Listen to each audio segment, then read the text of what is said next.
Good morning everyone! Magandang umaga po sa inyo lahat mga kaipatid, Luzon, Visayas at Mindanao. Isang mapagpalang umaga po sa ating lahat na kahit tayo ay inuulan, kahit tayo ay binabagyo sa ating bansa, lagi nating tandaan ang magpasalamat sa Diyos. Okay? Sa mga first timer lamang po dito sa aking live, ngayon ka lamang po nakapasok, ayaw mong nakakarinig ng mga salitang hindi ka nais-nais, paalala ko po sa inyo guys, ako po ay sadyang palamura. Hindi po ako yung tipong vlogger na akala nyo ay santo, akala nyo ay banal. Hindi po ako ganun. Sadya pong palamura ako. Kaya paalala ko po sa inyo, unawain nyo po itong aking remind para po hindi kayo magulat at ayaw nyong masira ang inyong umaga. At doon po sa mga kababayan po natin na nakamonitor ngayon, paalala ko lamang po. Pakicomment na lamang po kung kayo po'y taga saan, para alam po natin kung saan-saan po nakakaabot ang ating mga live video po. Okay? Paki-comment po kung kayo po taga saan bansa, kung kayo taga Metro Manila, taga Visayas or Mindanao, taga Baguio, taga Norte, or taga Bicol, whatever, kung taga saan man kayo, paki-comment lamang po para po malaman natin saan ba nakakaabot itong mga live natin dito sa YouTube channel. Live po ito sa ating YouTube channel ngayon saan sa Metro Manila. Pero, again, paalala ko po, pakicomment lamang po kung kayo taga saan po para alam po natin kung saan nakakarating ang ating mga live video na to. Okay? Magandang umaga po sa inyo lahat. Simulan na natin. Ang ating topic ngayon mga kababayan, ito po ang ating topic. Ayaw niyang sumagot. Hindi wag bigyan ng budget. Pera ng bayan yan, hindi pera nila. Malinaw po ang sinasabi ng ating live. Pera ng taong bayan yan, karapatan mo, karapatan ng sino man mamamayan ng Republika ng Pilipinas na malaman kung saan ba napupunta, saan ba dinadala ang intelligence fund or pondo ng OBP. Yan po ang dapat natin malaman. Karapatan natin mga Pilipino ang mga yan. Okay? Kasi ang pera pong yan, pinaghirapan ng bawat mamamayan. Kaya dapat lamang natin malaman, karapatan natin na makita kung saan ba napupunta yung mga ginagasta nila. Lalong-lalo na itong tanggapan ni Vice President Sara Duterte. Na kung saan, puro reklamo siya ngayon, puro siya kuda na nagmamarunong, na idot no, kung may nalalaman nga ba, pero simpleng katanungan, saan ba napunta ang pondo mo? Saan mo ba dinala? Hindi niya masagot. Eh may mga allegation nga, di ba? Ang sabi nga ng isang congresswoman, pilit daw di umano hinaharang ng tanggapan ni Vice President Sara Duterte ang COA na huwag daw maglalabas ng COA report. Bakit ayaw nyo magpalabas? Bakit ayaw nyo magpalabas? Pera namin yan. Pera ni Juan de la Cruz yan. Hindi nyo po pera yan, mga ate.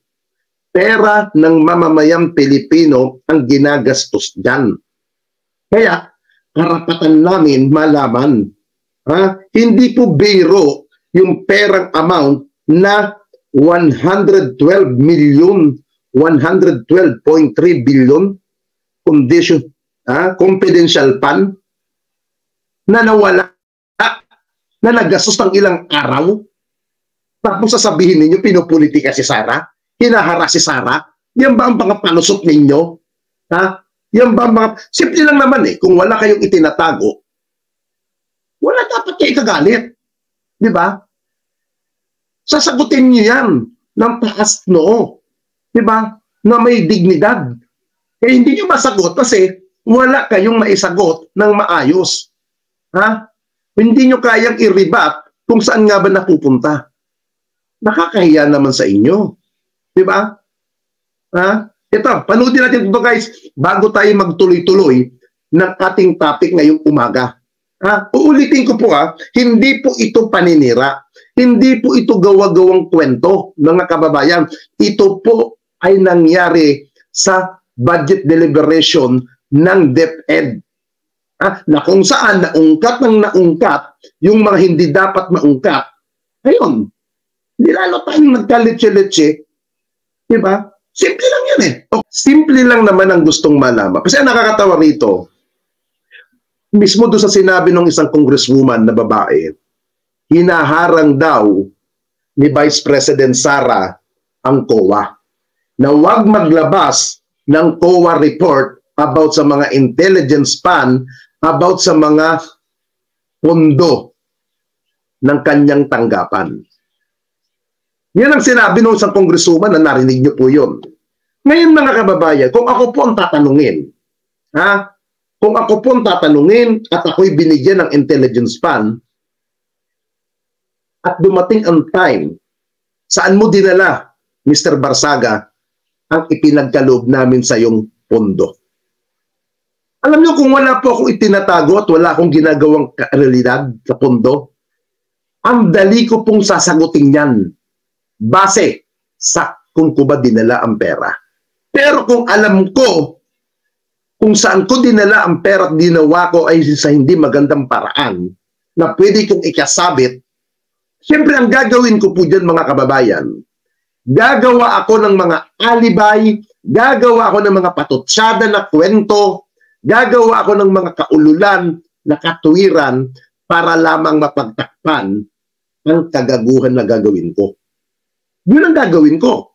Pero, kung ako ay napagkalooban ng ganyang pondo at alam kong ginawa ko na aayon sa batas, na aayon sa regulasyon ng COA at wala akong tinatagong anomalya, hindi po ako magdadalawang isip na sumagot ng naaayon sa kaayusan na katanungan. Ganun po kadali mga kababayan. Siguro, kayo na po ang mamili kung saan ba dinala ni Sara. Sa mabuti, sa hindi maganda o hindi sa tama, kaya nahihirapang sumagot na ikakayari niya, na ikakapahamak niya, kaya hindi siya makasagot-sagot ng maayos. Di po ba? Kasi pera po ni Juan de la Cruz ang budget na yan. Hindi po pinag-uusapan dito mga kababayan kung ikaw ay anti-Marcos, kung ikaw ay anti-Duterte, ikaw ba ay pro-Marcos, ikaw ba ay pro-Duterte. Hindi po yan ang pinag-uusapan dito mga kababayan. Ang pinag-uusapan dito yung pondo, saan ba dinala? Di ba? Kaya ang sa akin, kung ganyan ang ginagawa ni Sara sa deliberation budget, simple lamang ang dapat gawin ng congressman, ng mga kongresista. Huwag bigyan ng pondo. Huwag bigyan ng PAN ang kanyang tanggapan. Kung magbibigay man, kasi alam niyo mga kababayan, hindi pwedeng dibigyan yan eh. Hindi pwedeng dibigyan. Kasi tumatakbo ang opisina niyan. May mga empleyado diyan sa Office of the Vice President na mga naabutan na ni VP Sara na hindi niya talaga tao, kundi regular na empleyado ng OBP. Hindi nila pwedeng dibigyan ng pondo. Kasi kahit paano, dyan po kukunin yung pasahod ng OBP. May mga security dyan na kahit paano papakainin mo yan. May binabayarang kuryente ang mga yan. Di ba? Ngayon, sa akin, punto, bigyan ng pondo base sa pasahod niya, sa mga staff niya. Kung anong man ang allowance, transportation, pang-gas, pang-maintenance, yun na lang ang ibigay. Yun na lang ang ibigay sa kanya. Pero pa yung sosobra pa, na kalalakihan pa ang pondo, dapat hindi na. Di ba? Para umusad ang OPP. Huwag natin parilisahin ang tanggapan ng Vice President. Kasi may mga empleyado po dyan na sumasahod, may mga pamilya din. Pero yung hinihinging pondo ni Sara ay dapat huwag nang ibigay. Kasi unang-una hindi maipaliwanag eh. Di ba? Huwag nang bigyan kung ganun. Di ba? Total, sabi nga ni Senator Risa Ontiveros, ano ginagawa ng tanggapan nyo? Nagbibigay doon na kung ano ng ayuda, nagbibigay doon ng mga medical assistant, o boreal, o financial. Total, may DSWD, may PCSO. Bakit hindi na lang doon ilaan yan? Bakit dyan na lang sa tanggapan niya? Di ba? Parang inaagawan niya ang trabaho ng Vice President, ng DSWD o PCSO. Di ba? Doon na lang ibigay. Total, hindi niya naman masagot ng diretsahan. Ha? Kaya, mga kababayan, dyan natin makikita kung anong klaseng pamumuno na mayroon ang Duterte. na si Sara. Di ba? Huwag natin kakalimutan, mga kababayan, madalas sinasabi nga dati ni Senator Bongo nung araw, iba ang ugali niyan ni Sara. Mas malala ang ugali ni Sara kaysa sa ama. Kung ganun ang ugali ni Sara, ibig sabihin mga kababayan, mas nakakatakot. Mas nakakatakot ang gawa ni Sara kaysa sa tatay niya. Di ba? Ito. Bigyan lang ng pondo para sa salary wage. Yes! Yun nga po sinasabi ko eh. Sa Arsenio Lugay. Huwag natin paralisayin ng OBP. May mga empleyado yan eh na pinapasahod. Yun ang pinupunto ko dyan. Bigyan lang ng pondo para sa salaries wage, transportation, at pambayad ng utilities period. Yes! Yun lang ang ibigay sa tanggapan ng OBP. Yan lang. Huwag na yung pondo na kung ano-anong kaeklabuhan o anong programa. Di ba? Huwag nang ibigay yun. Baka nga mamaya, may nag-comment kanina, baka mamaya yung pundong ibibigay, gamitin lang yan pag-akla sa gobyerno. Di ba? Pambayad sa rally. Di ba? Hindi ba lang yung mangyari yun eh. Dahil apat silang makapwesto sa Malacanang. Ha? Bakit ka naman matatakot kay Sara? Sino natatakot kay Sara? Ako? Alam niyo mga kaibigan niyo, sabi nga kanino nung isang nag-comment, nakuha niyang ibig ko sabihin eh. Ibigay lang yung dapat ibigay sa OBP, yung pangpasahod, pang transportation, o pang allowance, etc. Ganoon na lang ang ibigay. Huwag na yung sobra-sobra na pondo, na bilyon ang ibinabagsak o ilang daan milyon.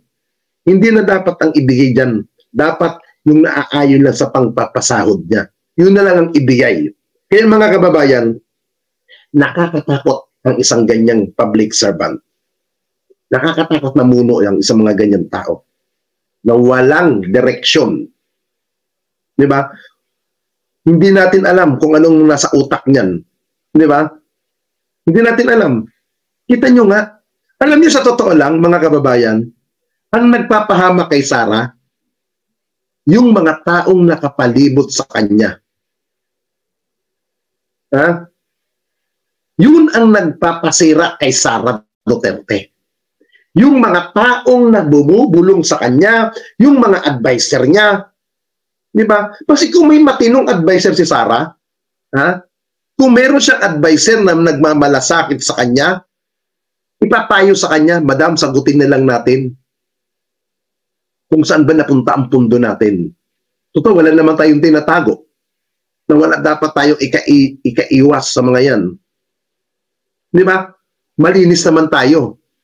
Di ba? Kung meron advisor na matino si Sara. Pero dahil may mga advisor siyang mga tangat bobo, madam, huwag mo sasagutin. Ikakapahamak natin yan. Madam, huwag tayong sumagot sa mga yan.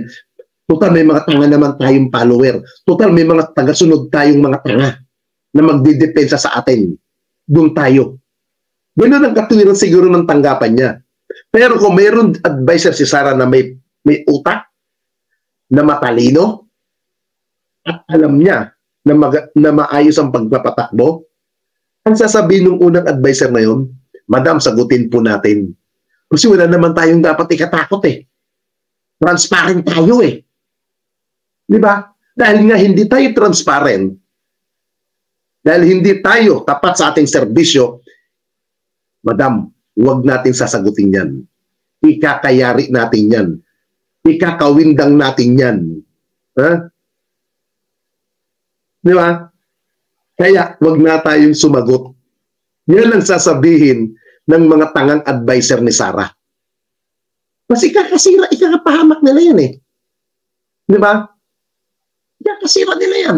Pero kung alam ni Sara na wala siyang dapat ikatago, ha? Pag wala siyang dapat ikatago at wala siya ikapapaano, kaimbutan sa sarili niya, ha? Mabilis sumagot yan sa alas 4 pa. Di ba? Mabilis pang sumagot yan. Dahil hindi niya masagot, dahil alam niya sa sarili niya na may tinatago siya, ayun, kung ano nung kaiklohan kung ano nung kalitsihan ang isasagot ni Sara. Ganun lang kadali. Di ba? Ganun lang. Ganun lang ang sasabihin niya. Hingi na lang siya ng budget sa 51 billion ni Pulong. So, yun yun. Di ba? Yung kay Paulo Duterte, until now, hindi pa nasasagot yan. Hindi pa nasasagot. Di ba mga kababayan? Wala pa tayong nakukuhang matinong kasagutan kay Congressman Pulong Duterte kung saan niya ba dinala ang perang yan. Ha? Ito, sabi nito, ito sabi niya, may mental disorder nga si Lona. Siya ang nasusunod. Kaya sa advisor. O, di ba? Yan ang mahirap dyan eh. Dito sa may sinasabing may mental disorder si Sara, ang mga sinasabi ng iba, hindi natin alam kung totoo o hindi. Di ba? Hindi natin alam yan. Pero ang point dito, yung budget. Saan niya ba dinala? Na karapatan natin mga Pilipino, karapatan ng bawat mamamayan na masagot. Di ba? Ika nga, ang galing bumatikos ni Sara noong mga nakaraan. Ang galing niyang bumakbak sa administrasyon na to. Kung ano-anong mga pasaring ang sinasabi niya.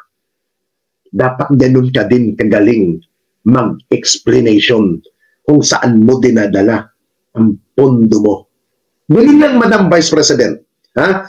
Ipakita mo kung gaano ka kahusay magkomento ng hindi magaganda sa Marcos administration na to.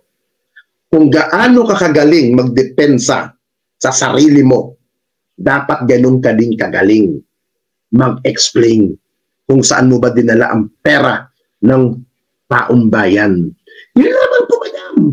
Ha? Wala kaming pakialam sa away ninyo ng gobyernong ito. Wala kaming pakialam kung ano man ang agenda mo. Wala kaming pakialam dyan kasi hindi namin din makakatulong sa sambayan ng Pilipino yan, madam. Ha?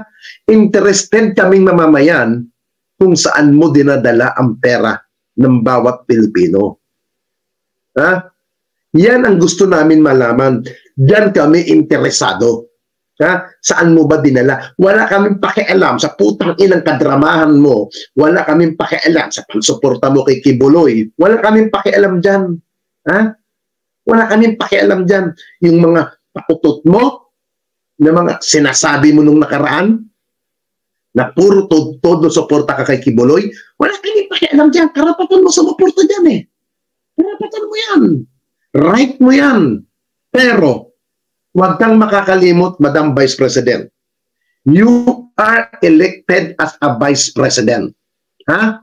Ultimo, sintimo na pundo ng tanggapan mo ay galing sa mamamayang Pilipino na dapat mong ipaliwanag sa sambayan ng Pilipino kung saan mo ba dinadala. Bago ka magmalinis, bago ka magmagaling ng pag-iingay mo, bago ka magmarunong, ha? Yung para bang tipong ikay napakalinis na public official, dapat ganun ka rin kahusay magpaliwanan sa pera ng sambayan ng Pilipino. Ganyan ka dapat.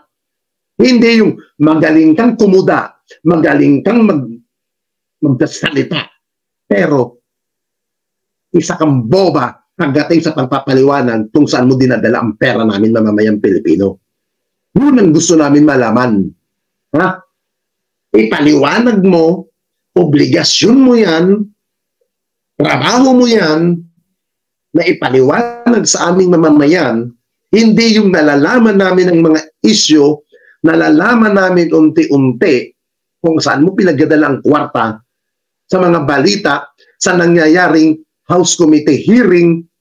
Alam niyo, napakabalaking bagay itong nangyayaring hearing sa Kongreso na isang makatotohanan na hearing.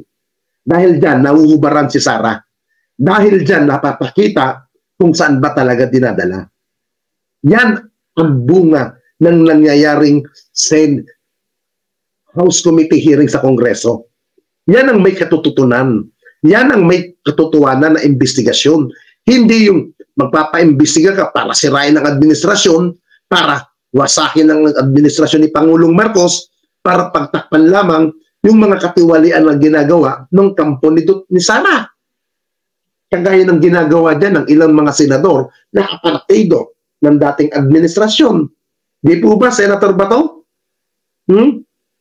Simple lang ang gusto namin. Katutuwanan about sa intelligence fund mo, about sa mga pondo mo, saan mo binagsak. Tapos bago ka mag-ambisyon na ikaw ang papalit kay Pangulong Marcos, ipaliwanag mo muna. Naging lawyer si Sara Mau dahil sa mga apelyidong Duterte. Takot mga judge magbagsak kay Sara Mau, baka balikan sila ng tandang Duterte. Yan. Diba? Naturingan pa naman abogado.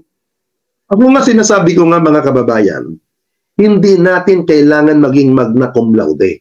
Hindi natin kailangan maging matalino. Hindi natin kailangan maging valedictorian para lang malaman natin ang katotohanan. Para lang natin masabi na tayo'y maayos. Ayun, sabi nung isang gago, bakit nyo inaapi si Sara? Pumasok yung kupal. Di ba? Simple lang naman eh. Kung walang tinatago, walang anomalya, sagutin ng one-on-one, direct to the point, walang kaetyusan, walang kaartihan, tapos ang usapan. Yun lang. Kaya hindi nga pumasagot ni Sara yan. Kasi nga, alam niya na ikakasira niya yan ng imahe niya. Ganun lang. Di ba? Kaya hindi niya masagot yan mga kababayan eh. Kung anong mga pautot ang pinagsasabi ni Sara Duterte. Ang gwapo mo, Eric Gomez ha? Oy Eric, ikaw ba talaga yung nasa picture? Ang gwapo mo in fairness. Ang gwapo ni Eric. Ang ganda, nawala ako doon sa mood sa iyo ha. Ang gwapo niya. Di ba? Ganun lang mga kababayan. Ha? Kahit naman sinong tao eh. Kung wala kang tinatagong kalokohan, masasagot mo yan eh. Di ba? Pero kung ikaw alam mo sa sarili mo na dinala mo ang pera sa illegal, dinala mo sa hindi makatotohanan na maayos, eh talagang gagawa ka ng kalitsiyan ng kasagutan. Di ba? Tapos may lakas loob pa siyang magkukuda laban sa administrasyon ako naman. Tapos kung ano mga pautot, kalitsihan, Diyos ko po, nakakaawa ang bansa. Nakakaawa pag ganyan ang namumuno sa atin. Di ba? Kasi ang gusto kasi naman, alam nyo kaya galit na galit sila sa mga Marcos, itong mga Duterte, hindi kasi nila mahawakan sa liig eh. Hindi nila madiktahan si Pangulong Marcos. Yan ang inaano nila. Alam niyo, baguhin niyo yung mga pautot niyo. Sinasabi niyo, bangag, adik. Wala na ba kayong bagong content? Ha? Wala na ba kayong bagong strategy? Ha? Sa mga kantay Marcos na vlogger, wala na ba kayong pwedeng ikudak? Kung hindi bangag, adik. Gano'n na lang ba? Ha?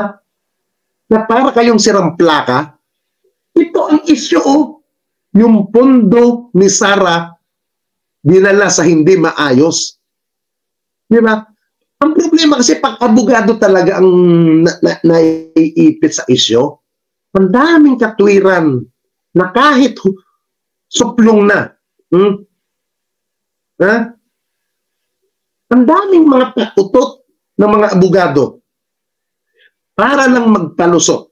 Totoo lang mga kababayan. Ha? Ang daming kalitsihan. Di ba? Ang daming kaululan. Di ba? Kita nyo nga, ang sabi niya hapon ni Secretary Angara, ilan ang na-stack na mga laptop na hindi ginagamit. Anong ginawang action ni Sara dyan? Diyan na lang. Sabihin na natin, naabutan ni Sara yan. Na-turn over lang sa kanya. Bilang Deputy Secretary, dapat meron kang action na ginawa dyan. Di ba? May mga yosik kang naabutan sa DepEd na hanggang namunos ka, hindi mo man lang sinibak. Doon na lang ako sa ginawa ng Blue Ribbon Committee. Mayroon mga ilang asik dyan sa DepEd pinapakasuhan na ng Blue Ribbon Committee. Nung dating namumuno dyan si Francis Tolentino. Pinasuhan ba ni Sara ang mga yan? Hindi. Diba? Nung ako pumunta sa warehouse ng DepEd na kung saan yung mga libro na ginamit na ghost delivery, in-stock dun. Nilabas ko sa vlog ko yun. Yung sangkot na undersecretary dun na babae. Ayun. Hayahay. Ha? Hayahay yung undersecretary na yun. Anong ginawa mo? Hindi mo pinanagot. Ha? Galit ka sa anomalya, galit ka sa mga korupsyon, pero ang tanggapan mo, may bahid ng korupsyon na wala kang ginawa na pagpapanagot. Tapos ngayon, ang galing mong bumakbak sa administrasyon ni Pangulong Marcos na para bang tipong napakalinis mo, napakahusay mong leader, na para bang wala kang bahid ng illegal, pero sa kabaliktaran ng pinagsasabi mo sa mga balita, sa social media, pagtag ka pala ng mga anomalya. Di ba? Ang sabi nga sa banal na kasulatan, ha? Ang sabi nga sa banal na kasulatan, bago mo pakialaman ng isang tao, bago mo laitin, bago mo sabihan na ganito, tignan mo muna ang sarili mo. Gaano ka ba kalinis, Madam Vice President Sara Duterte? Gaano ka ba katino as Vice President, as public official ng bansang ito? Para masabi mo yung mga pinagkasabi mo laban sa administrasyon ni Pangulong Marcos. Ha? Pero kung wala kang kalinisan, tagtad ka ng kahiyan, tagtad ka ng kadumihan, wala kang karapatan. Ha? Wala kang karapatan magsumbat sa gobyernong ito. At yung sinasabi mo, nung isang araw, ikay humihingi ng kapatawaran, ikay humihingi ng paumanhin dahil sa ginawa mong pagpapasuporta kay Pangulong Marcos. Ha?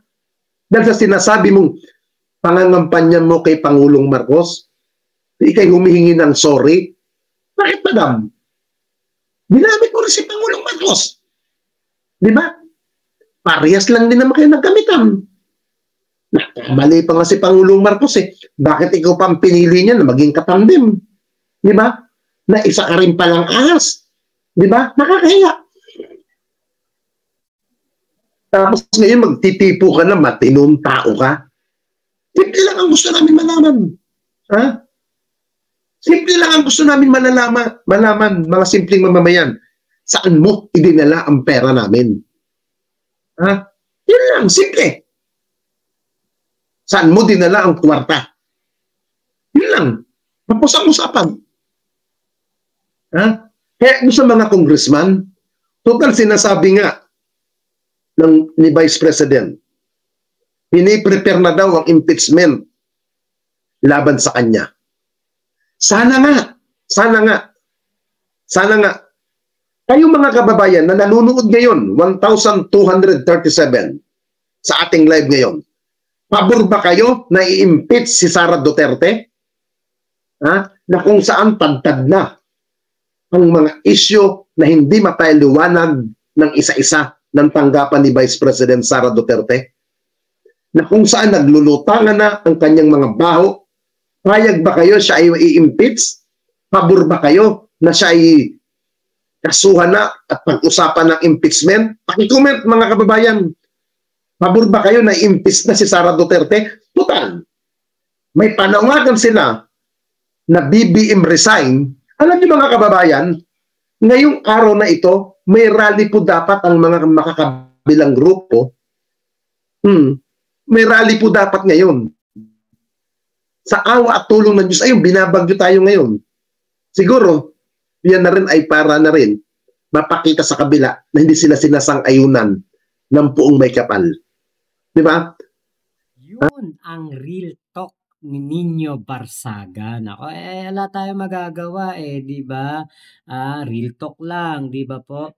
Talagang yung totoo lang naman ang kailangan nating sabihin dito. Hindi natin kailangang magtsetseburetche, 'di ba? Direct to the point.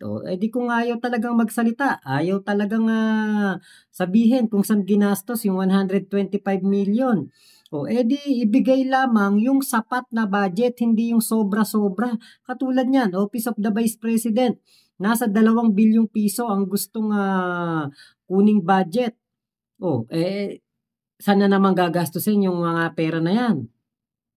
Hindi na naman maipapaliwanag. Di para maiwasan ang mga ganitong sitwasyon na hindi maipaliwanag kung saan nalulustay ang pera ng taong bayan, 'di ba? Bigyan na lang ng pondo, nakakarampot at yung kaya lamang ipaliwanag. 'Di ba? Ganun na lang palagi. 'Di ba po, nakakasawa naman na 'yun eh. 'Di ba sa nakakita ng ganyang tao? 'Di ba? Ika'y binoto ng taong bayan, pero sinisira mo ang tiwala sa iyo ng taong bayan na nagluklok sa iyo. Isa lang ang ibig sabihin nito, ang mga Duterte wala talagang pakialam sa mga Pilipino. Wala po silang pagtanaw ng utang na loob. Niluklok natin, ginawa nating vice presidente, binoto natin, tapos, kapag tinanong, galit. Kapag inusisa mo kung saan ginastos yung pera ng galing sa tax ng taong bayan, pikon, mainit ang ulo. Ha? 'Di ba katulad niyan, biruin niyo po, Nutriban na bulok pinapakain sa mga estudyante. Sus Mario Joseph naman, ano ba naman 'tong ano na 'to? Iba naman 'tong tao na ito. Tapos gusto pang gawing presidente nitong mga DD shit na ito. 'Di na kayo naawa sa amin, mga Pilipino. Yung ama nga binaon tayo ng 7 trilyon na pagkakautang. Itong anak, another 7 trilyon na naman. Babaon na naman tayo sa utang. Tapos pag tinanong kung saan ginastos yung pera, ano sasabihin? Politicizing. Kapag tinanong kung saan napunta yung pera, ano sasabihin?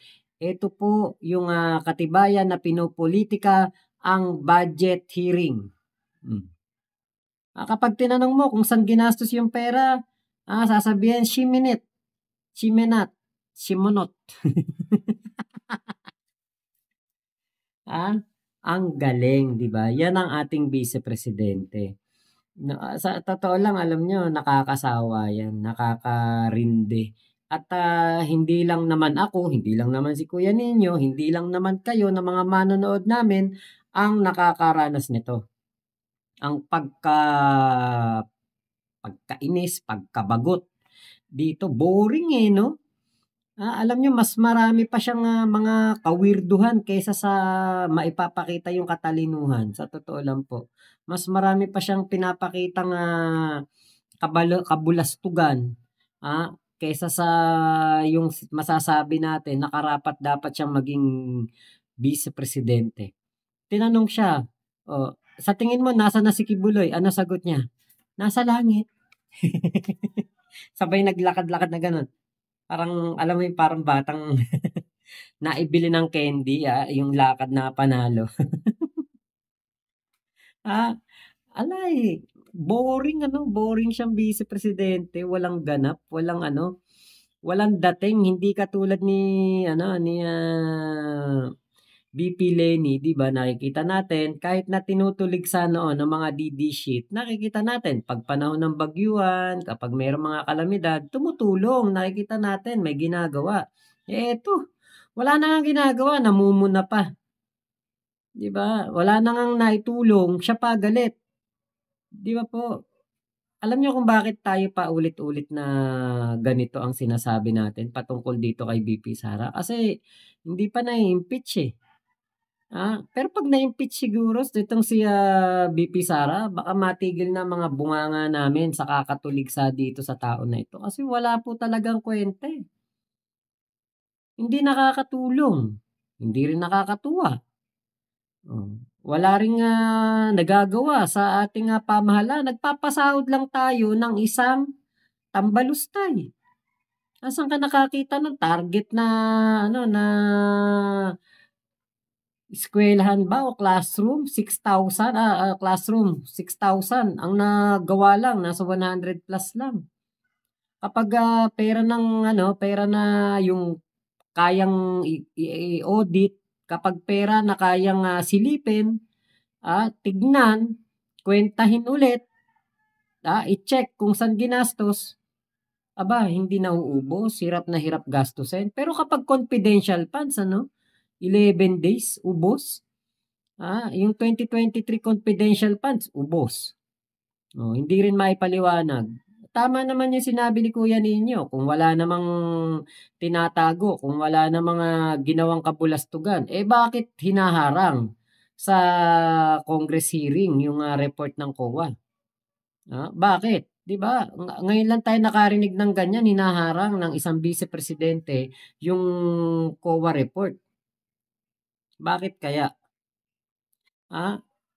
Kaya alam niyo po sa totoo lang, yung libro niyang Isang Kaibigan, hindi ka naman po namin kaibigan kasi kung kaibigan ka namin, transparent ka sa amin, hindi ka maglilihim, wala ka itatago. 'Di ba? Huwag mo nang gawin 'yan, yung Isang Kaibigan na libro na 'yan. Dapat kapag gumawa ka ng libro, sumasalamin sa'yo. 'Di ba? Ikaw ang author niyan dapat yung title mo, Isang Kaibigan. Mararamdaman namin, meron kaming kaibigan, VP Sara, kaibigan namin. Meron kaming kaibigan na VP Sara, maaasahan. Meron kaming kaibigan na VP Sara, maaasahan, pero nung panahon ng bagyuhan, nagpunta ng Germany para manood daw po ng concert. Hindi maaasahan yan. Hindi yan kaibigan. 'Di ba? Isang kaibigan. Pero kapag tinanong mo, galit. Meron bang ganong kaibigan? Mainitin ang ulo sa mga kaibigan niya na nagtatanong lang naman? 'Di ba? Paano natin masasabi ngayon sa mga kabataan, mga estudyante namin, eto yung libro namin, Isang Kaibigan. Sinulat ni VP Sara Duterte. Basahin ninyo tungkol yan sa isang kaibigan. Tapos mapapanood ng mga bata, mapapanood doon sa 24 oras, habang nanonood tatay nila o nanay nila o lolo't lola nila, mapapanood nila sa TV. Ano ang sinasabi ni VP Sara? She may not like my answer, but I am answering. She may not, she may not. Di ba? Ay nako, tapos yan yung yan yung VP Sara. Yan yung sumulat ng libro namin, Isang Kaibigan. Pero bakit gano'n? Parang nagagalit siya. Hindi pa yan presidente, ganyan na ugali niyan, prima donna to the highest level. Tapos narcissistic pa. Ayaw nang nasisita, ayaw nang natatanong, ayaw nang napupuna, ayaw nang nasasabi sa kanya yung mali niya. Pag naging presidente yan, naku baka mas masahol pa kay Digong yan. Baka mas lalo para tayong mga mga parang pinagtampuhan ng langit at lupa. Ay nako talaga. Kailan kaya tayo matututo, no? Ako rin kasi alam niyo mali Bakit ko ba binoto yan? Sising-sisi ko bakit ko binoto yan Maling-mali no? Ay nako, bakit ba hindi na lang si Tito Soto nanalo, si Doc Willie Ong, o baka nga, baka lang baka kung ibang vice presidente yung mga nanalo siguro, no? Si Kiko Pangilinan, baka mas okay pa, no? Baka mas tumutulong pa sa ating Pangulong Bongbong Marcos, no? Kasi ngayon, yung mga dilawan, nakita nila, okay ang ginagawa ni PBBM, no? Ay, nako talaga. Nakapagsisi. Hindi naman na maibabalik, 'di ba? Hindi na natin mababawi yung boto natin, nandiyan na, vice presidente na, sumasahod ng dahil sa atin at sumasahod siya kahit walang ginagawa, kahit na parang batang paslit diyan sa gobyerno, 'di ba?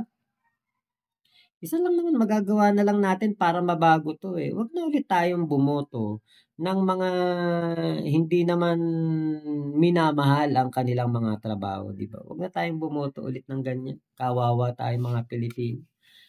Kawawa yung mga magiging anak natin, kawawa yung mga kabataan natin kung ganyan na magiging pangulo. Eh, yun ngang siya'y DepEd secretary naging pabaya na, 'di lalo pa 'pag naging presidente 'yan, 'di ba?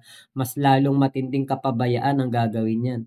Alam mo yung pinuna niya yung mga proyekto ng ating Pangulong Bongbong Marcos, flood control program, pero siya pala nangangamote doon sa DepEd. Ay naku talaga. Ang hirap pong isipin na bumoto tayo ng ganyang tao. So yun lamang po. Maraming salamat sa pagsama nyo dito sa aking vlog na ito.